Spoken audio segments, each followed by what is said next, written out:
For years, a dark shadow haunted the quiet communities of Ohio, West Virginia. It was a cold case waiting for a name. It was a story of missing people, whispered fears. The story begins with this question: what happened to a young couple who simply disappeared? This is the story of William Dean Wickline Jr. He earned a terrible nickname. People called him the Butcher. He was a killer whose crimes stretched from 1979 to 1982. The trail of his violence was brutal. It led to a death sentence. The case left behind a legacy of pain and many unanswered questions. The name The Butcher was not given lightly. It came from the gruesome nature of his crimes. He did not just kill his victims, he dismembered them. This act made his crimes stand out. It created a sense of horror that lingered long after the events took place. The public was shocked by the cold and methodical way he handled the bodies of his victims. The nickname became a permanent part of his identity. It was a label that captured the fear and revulsion he inspired. His story is a chilling reminder of the darkness that can exist just beneath the surface of ordinary life. This essay will walk through the timeline of his crimes. It will explain who he was, who his victims were.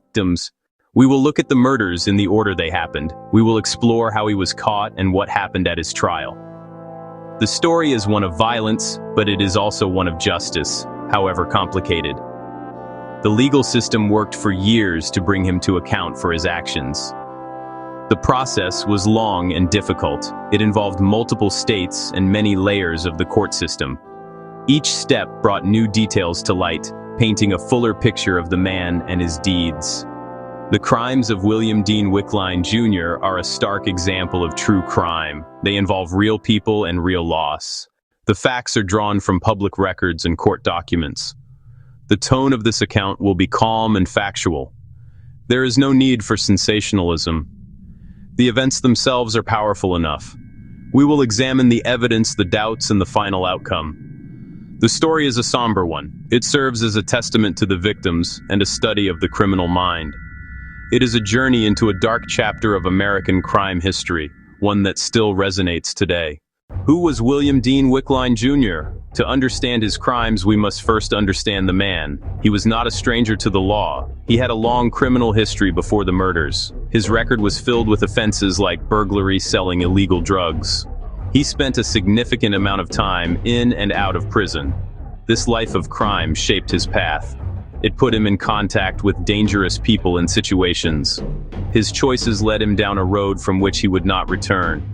He was a man who lived on the fringes of society, a world where violence was often a tool of the trade. It was during one of his prison sentences that he acquired a unique and chilling skill.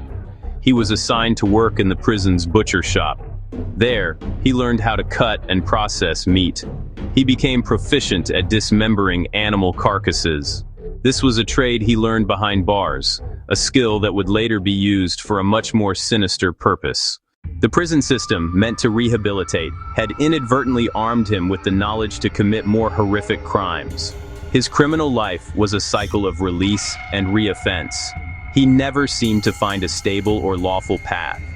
His connections were in the criminal underworld. This world operated on its own set of rules, often involving debts, threats, violent retribution. The murders he later committed were believed to be connected to this lifestyle. Prosecutors would argue that the motives were tied to drug deals or other criminal disputes. His past was not just a series of mistakes, it was a foundation upon which his later, more violent acts were built. His history showed a clear pattern of escalating criminal behavior. This background provides crucial context for the events that followed. Wickline was not an ordinary citizen who suddenly snapped. He was a career criminal, hardened by years of illegal activity and prison life. His personality was shaped by this environment. He was familiar with violence. He knew how to operate outside the law. The first known murder linked to William Dean Wickline Jr. occurred in 1979. The crime took place in Parkersburg, West Virginia, a small city on the Ohio River.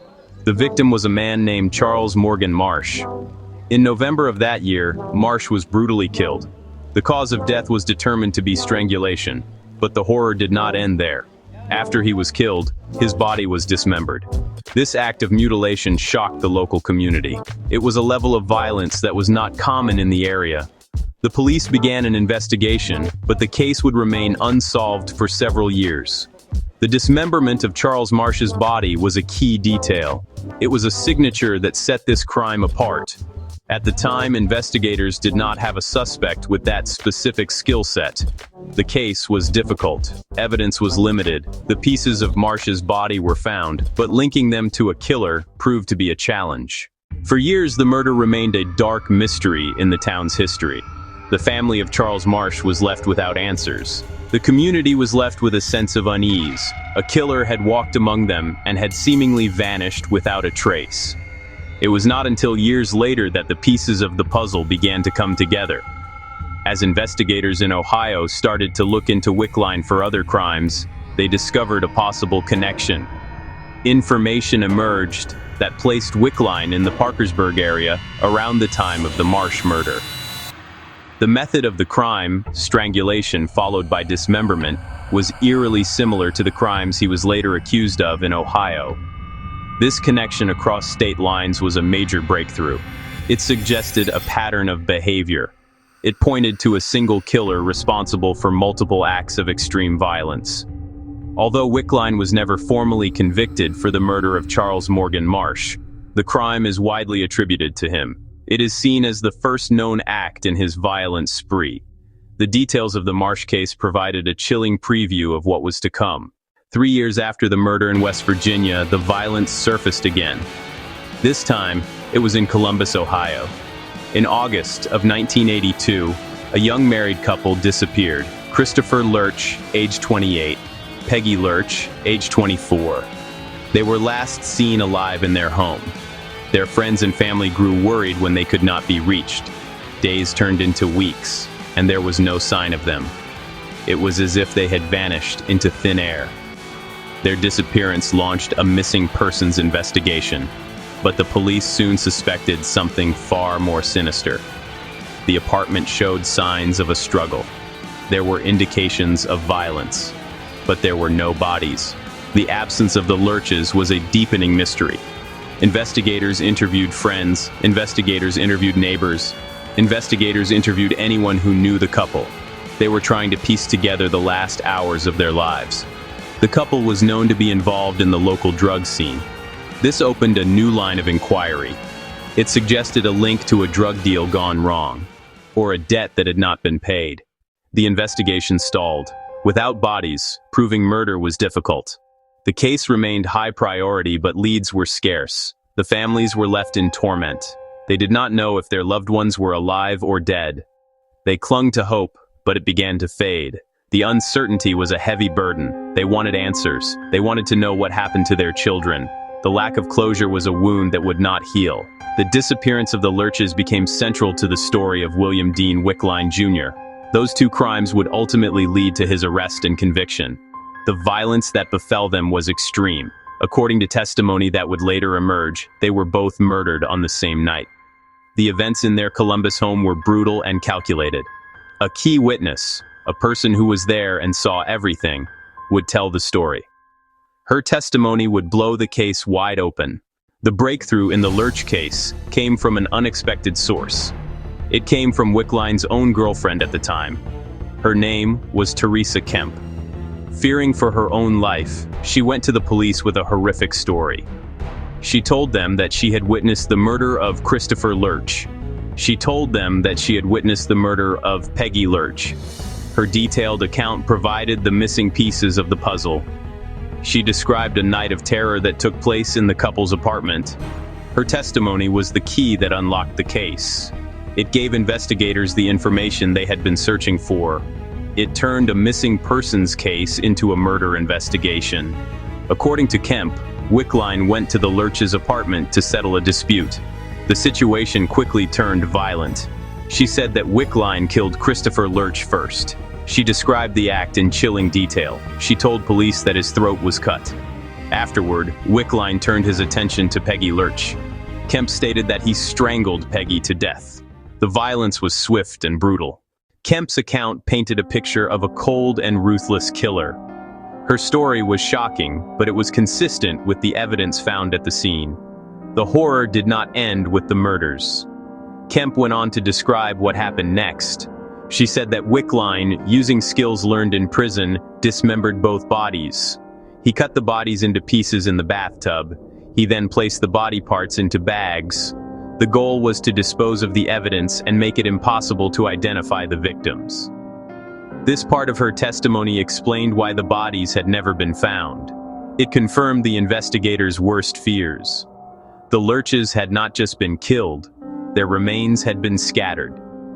Kemp told the police that Wickline then took the bags containing the body parts and disposed of them. He drove to different locations and got rid of the evidence. To this day, the remains of Christopher and Peggy Lurch have never been recovered. Based on the powerful testimony of Teresa Kemp and other corroborating evidence, the police moved to arrest William Dean Wickline Jr. He was formally charged with the murders of Christopher Lurch, Peggy Lurch. The arrest marked the beginning of the end of his criminal career. The man who had evaded capture for his most violent crimes was now in custody. The case against him was built primarily on Kemp's eyewitness account.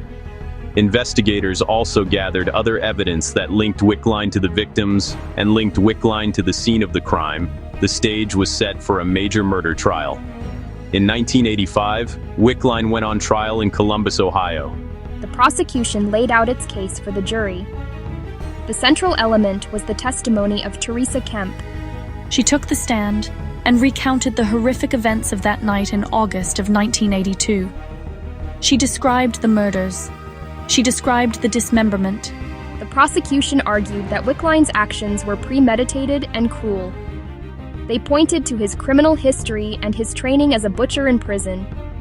They painted a picture of a man who was capable of extreme violence and who had the skills to cover his tracks.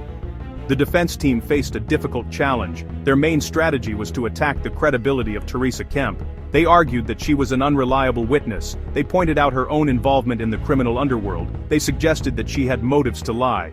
They claimed that she might have been involved in the crime herself and was trying to shift the blame to Wickline. The defense tried to create reasonable doubt in the minds of the jurors. They questioned every detail of her story. After deliberating, the jury returned with its verdicts. They found William Dean Wickline Jr. guilty. The jury believed the testimony of Teresa Kemp. They were convinced that Wickline had murdered Christopher Lurch. They were convinced that Wickline had murdered Peggy Lurch. The verdicts brought a sense of relief to the families and the community. The man they believed was responsible for these terrible crimes had been held accountable. The court then moved to the sentencing phase of the trial. The jury had to decide what punishment was appropriate for the crimes. For the murder of Christopher Lurch, Wickline was sentenced to life in prison. But for the murder of Peggy Lurch, the sentence was much more severe. The jury recommended the death penalty. The judge agreed with their recommendation. The reason for the different sentences was related to the legal specifics of the case. The prosecution had argued that the murder of Peggy Lurch involved aggravating circumstances that made it eligible for capital punishment. These circumstances included the cruelty of the act and the fact that it was committed during the course of another felony. The death sentence was a significant moment in the case. It was the state's ultimate response to the brutality of the crime. Wickline was now a condemned man. He was sent to death row, where he would spend the next 2 decades fighting his sentence. Throughout his trial and for the rest of his life, William Dean Wickline Jr. maintained his innocence. He denied that he had killed Christopher Peggy Lurch. He claimed that he was the victim of a false accusation. His story never changed. From the day of his arrest until the day of his execution, he insisted that he was not the killer. He argued that the entire case against him was built on a lie. This unwavering denial became a central theme of his long years on death row. He never expressed remorse because in his version of events, he had nothing to be remorseful for. Wickline's main defense was to point the finger at his former girlfriend, Teresa Kemp. He claimed that she was the one who had committed the murders. He suggested that she had her own motives for the crime and that she had framed him to save herself. He portrayed her as a manipulative and dangerous person who was capable of such violence. He argued that her testimony was a fabrication, a story she created to get away with murder. This claim was the foundation of all his appeals. The legal system, however, did not agree with Wickline's claims. While his lawyers filed numerous appeals over the years, none were successful. After his conviction in 1985, William Dean Wickline Jr.'s mugshot, he began the long, complicated process of appealing his death sentence. He spent nearly 2 decades on death row in Ohio. During this time, his lawyers worked tirelessly, challenging his conviction and sentence. They filed appeals in state courts. They filed appeals in federal courts. They argued that his trial had been unfair. They claimed his legal representation had been inadequate. They continued to attack the credibility of Teresa Kemp's testimony. Each appeal was a complex legal battle that took years to resolve. The appeals process is a standard part of any capital case in the United States. It is designed to ensure that no one is executed without a thorough review of their case. Wickline's case moved slowly through the system. Each appeal was carefully considered by a new set of judges. Petitions were filed. Hearings were held. Legal briefs were written. For the families of the victims, this long process was often frustrating. It felt as though there was no finality. The man who had been convicted of these terrible crimes was still alive, still fighting, years after the trial had ended. Finally, after all his appeals had been exhausted, the state of Ohio set a date for his execution. The legal road had come to an end. The courts had found no reason to spare his life. As the date approached, the case once again drew public attention. There were vigils, there were protests for the execution, there were protests against the execution. On March 30th, 2004, William Dean Wickline Jr. was executed by lethal injection. He was 52 years old. In his final statement, he once again proclaimed his innocence. He maintained that he had not committed the murders for which he was about to die. His execution brought a formal end to the legal case. For the state of Ohio, justice had been carried out. The sentence that had been handed down 19 years earlier was finally enforced. The execution closed the final chapter in the life of the man known as the Butcher of Ohio. The case of William Dean Wickline Jr. did not end with his execution. It left behind a legacy of unanswered questions and unresolved issues. The most significant is the location of the victims' bodies. The remains of Christopher Lurch have never been found. The remains of Peggy Lurch have never been found. This is a source of enduring pain for their families. Without a body, there can be no grave, no final resting place. This lack of physical closure is a heavy burden. It leaves a permanent void, a question mark hanging over their loss. The missing bodies fuel doubts about the verdict. Another question revolves around Teresa Kemp. Her testimony was the key to the conviction, yet she remains controversial. Was she a terrified witness who did the right thing? Or was her role more complex? Wickline accused her, accusations never proven, leaving a shadow of doubt. The case shows the limits of eyewitness testimony, especially when the witness has a complicated past. The truth of that night in 1982 may have been more complicated than what was presented in court. The case changed how law enforcement and communities responded. It highlighted investigating crimes across state lines. It showed the importance of information sharing between police departments. The case remains chilling in Parkersburg and Columbus. It reminds us of brutal violence in any community. The name The Butcher endures as a symbol of that dark time. In the end, it's a somber reflection on crime, justice, and the limits of truth. A man with a history of violence learned a deadly skill in prison. He used that skill to commit horrific crimes. He was caught, convicted, ultimately executed. But the story is not that simple. Lost lives, grieving families, lingering uncertainties. The legal system provided an answer, but could not erase the pain. The memory of the victims, Charles Morgan Marsh, Christopher Lurch, Peggy Lurch, endures. Their stories remind us to look past headlines and remember the human cost of violent crime.